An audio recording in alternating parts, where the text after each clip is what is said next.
अध्याय 1। प्रिया का लुप्त होना। खैबर वन की प्राचीन किंवदंतियां मीना को हमेशा मात्र अंधविश्वास की तरह लगती थीं। धर्मपुरी के सुदूर गांव में पली बढ़ी, उसने शक्तिशाली डायन या चुड़ैल की अनगिनत कहानियां सुनी थीं, जिनके बारे में कहा जाता है कि वे घने पूर्वाभास वाले पेड़ों के भीतर रहती थीं। ग्रामीण डायन के काले जादू के बारे में फुसफुसाते हुए चेतावनी देते थे कि वह लापरवाह यात्रियों को जंगल में ले जाएगी, फिर कभी दिखाई नहीं देगी। लेकिन मीना हमेशा से संशयवादी रही थी। 20 साल की एक व्यावहारिक, शांतचित्त युवा महिला के रूप में उन्होंने लोक कथाओं और अलौकिक मान्यताओं में शामिल होने के बजाय तर्क पर भरोसा करना पसंद किया। अपने गांव के ठीक बाहर जंगल में रहने वाली एक वास्तविक, जीवित चुड़ैल का विचार सच होने के लिए बहुत काल्पनिक लग रहा था। यानी उस दिन तक जब तक उसकी छोटी बहन प्रिया बिना किसी निशान के गायब नहीं हो गई। धर्मपुरी में यह सामान्य दोपहर के रूप में शुरू हुआ था।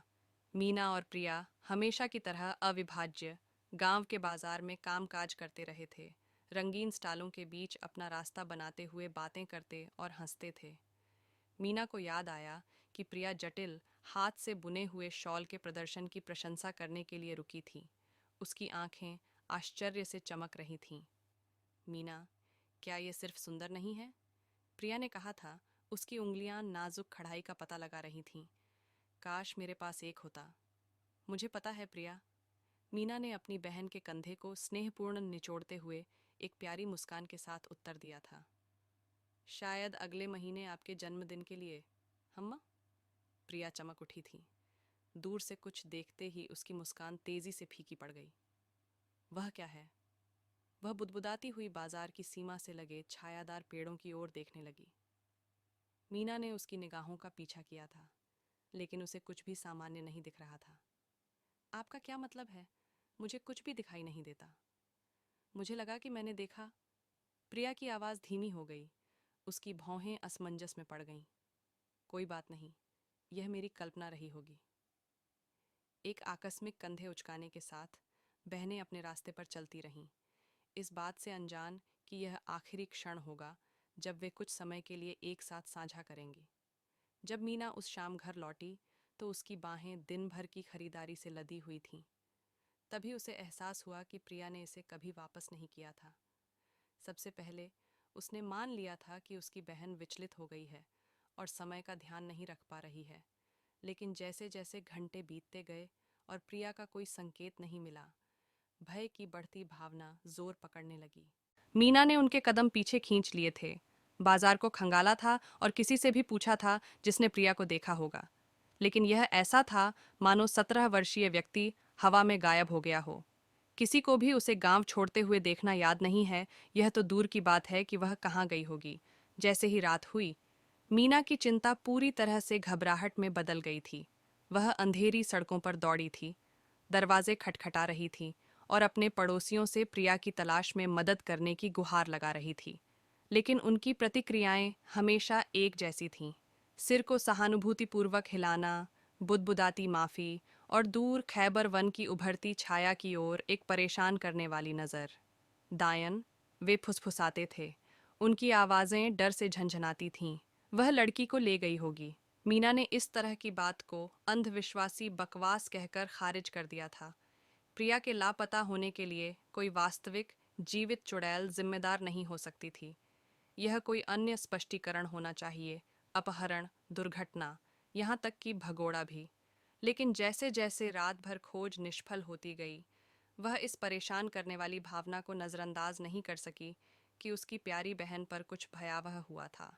जब तक गांव में भोर हुई, मीना शारीरिक और भावनात्मक रूप से पूरी तरह थक चुकी थी। उसने पूरी रात धर्मपुरी के हर इंच को छानने में बिताई थी। मदद के लिए उसकी गुहार लगातार बढ़ती जा रही थी, लेकिन प्रिया कहीं नहीं मिली। जैसे ही सूरज उगा, खैबर वन पर एक भयानक चमक बिखेरते हुए मीना को लगा कि एक नया दृढ़ संकल्प जोर पकड़ रहा है। यदि अधिकारियों और ग्रामीणों ने उसे गंभीरता से लेने से इनकार कर दिया, तो उसे मामलों को अपने हाथों में लेना होगा। वह स्वयं उस अशुभ जंगल में उद्यम करेगी, दयान या नौदयान, और प्रिया के साथ जो हुआ था उसके बारे में सच्चाई को उजागर करेगी। गहरी, स्थिर सांस के साथ मीना पेड़ की रेखा की ओर चल पड़ी। प्रत्येक कदम के साथ उसके कदम तेज होते गए। घने उलझे हुए पत्ते और भी करीब आते दिख रहे थे। इसकी छायाएं भोर की गर्म रोशनी को निगल रही थीं। जैसे ही वह जंगल के किनारे के पास पहुंची, मीना रुकी। उसकी नज़र हवा में लटकी बेचैन करने वाली शांति की ओर गई। प्रिया, वह फुसफुसाई। उसकी आवाज़ मुश्किल से सुनाई दे रही थी। मैं तुम्हारे लिए आ रहा हूँ। एक और पल की झिझक के बिना मीना खैबर जंगल में गिर गई। उसका दिल डर और दृढ़ संकल्प के मिश्रण से धड़क रहा था।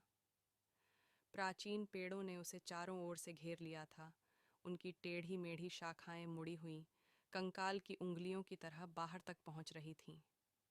हवा मोटी और भारी थी, क्षय की मिट्टी की गंध से रंगी हुई थी, और भयानक सन्नाटा केवल झाड़ियों में अदृश्य प्राणियों की कभी कभार सरसराहट से टूट गया था। मीना ने दबाव डाला। उसकी आंखें उसकी लापता बहन के किसी भी संकेत के लिए निराशा को स्कैन कर रही थीं। उसने प्रिया का नाम पुकारा। उसकी आवाज़ घने पत्तों से गूंज रही थी, लेकिन कोई प्रतिक्रिया नहीं हुई। वह जंगल में जितना आगे बढ़ती गई, उसके भीतर बेचैनी की भावना उतनी ही अधिक पैदा होने लगी। और फिर दूरी में उसने किसी चीज़ की झलक देखी, रंग की चमक, गति की फड़फड़ाहट। मीना का दिल आशा से उछल पड़ा, क्योंकि उसने उलझी हुई लताओं और झाड़ियों को पार करते हुए अपनी गति तेज कर दी। लेकिन जैसे जैसे वह करीब आती गई, वह आशा जल्द ही भय में बदल गई। वहां एक विशाल ओक के पेड़ की मुड़ी हुई जड़ों के बीच प्रिया के शॉल का एक एकल फटा हुआ टुकड़ा था। नाजुक कढ़ाई अब दागदार और फटी हुई थी। मीना अपने घुटनों पर गिर गई। जब उसने धीरे से कपड़े का टुकड़ा उठाया तो उसकी उंगलियां कांपने लगीं।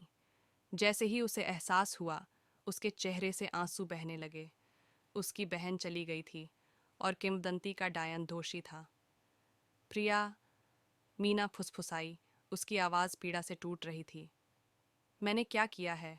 उस पल में एक बार संदेह करने वाली युवा महिला को पता था कि डायन असली थी और उसने प्रिया को ले लिया था। और मीना ने अपनी बहन को वापस लाने के लिए जो कुछ भी करना था, वह करने के लिए दृढ़ संकल्प किया था। भले ही इसका मतलब खैबर वन के दिल में गहराई तक जाना और खुद पौराणिक चुड़ैल का सामना करना था।